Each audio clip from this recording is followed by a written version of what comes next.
The house was alive with laughter, the clatter of glasses, and music pulsing through the rooms. One of my colleagues was hosting, and everyone seemed lost in the joy of the night. Across the room, I spotted Emily, my wife, chatting with a small circle of women. I drifted closer, pretending I needed another drink. That's when her voice caught my ear. At first, I assumed she was sharing some light-hearted story, but then her tone shifted, softer, almost conspiratorial. She leaned in and whispered, "Honestly, it's been 3 months now.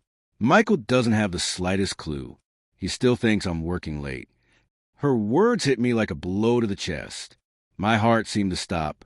I froze, glass shaking in my hand. The woman I trusted most was openly confessing to an affair. The group of women gasped. A few let out uneasy laughs.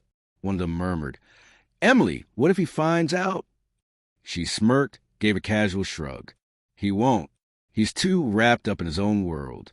Besides, David makes me feel alive again." David. The name echoed inside my skull. Not a stranger. Someone close. I stepped back quietly, breath shallow, careful not to be noticed. Right there, in the middle of a crowded party, my life was unraveling.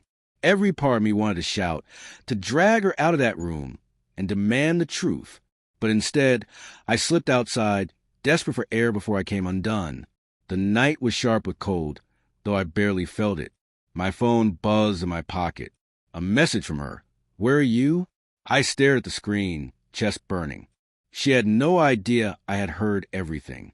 I lingered outside the rest of the evening, watching guests come and go, trying to process the weight of what I now knew. When Emily eventually found me, she smiled sweetly, masking her guilt with a perfect act. "There you are. Why'd you disappear?" I looked straight at her, my voice flat. "Just needed some air." She didn't suspect a thing.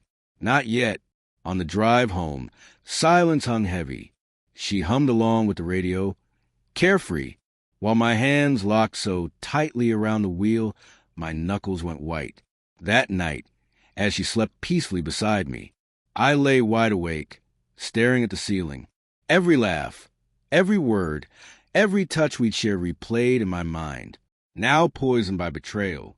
The next morning, I brewed the coffee like always, but inside, my choice was already made. I wouldn't lash out in anger. I would prepare. I sought out a lawyer, gathered proof, and quietly set plans in motion.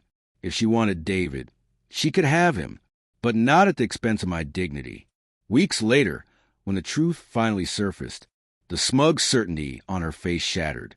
She never saw it coming. At that party, she believed she was untouchable, that I was blind, that her secret would stay hidden. But I had been there. I had heard it all. In the end, it wasn't the secret itself that broke me. It was her arrogance. Now, as I move forward, one truth remains. That night, I didn't just overhear her betrayal. I overheard the moment my freedom began. Her careless words ended our marriage, but they also gave me the strength to start again.